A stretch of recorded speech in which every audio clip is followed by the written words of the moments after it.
പിശാചികൾ നിന്നെ കൊല്ലുന്നതിന് വേണ്ടിയാണ് കൊണ്ടുപോകുന്നത് എന്ന് പറഞ്ഞ് കിടക്കുന്ന സ്ഥലത്ത് കൊണ്ടുവന്നാക്കി. ഇതിനൊരു അടയാളവും കൂടെ കൊടുത്തു. ഇത് കൊല്ലാനാണ് എന്നുള്ളതിന് നിനക്കൊരു അടയാളവും കൂടെ തരാം. അതായത് നാളെ കാലത്ത് നിങ്ങൾക്ക് ഏറ്റവും പ്രിയപ്പെട്ട പശുക്കുട്ടി ഈ വാതിൽക്കൽ തന്നെ ചത്ത് കിടക്കുന്നത് കാണാനിടയാണ്.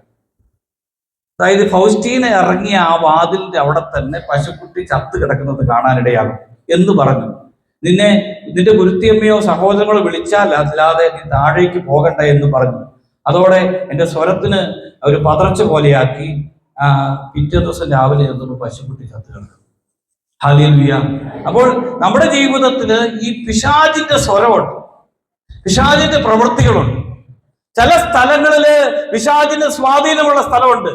ആ സ്ഥലങ്ങളില് പിശാചിന് സ്വാധീനമുള്ളതിന്റെ കാരണം ആ സ്ഥലത്ത് സംഭവിച്ചിട്ടുള്ള തിന്മകളാണ്.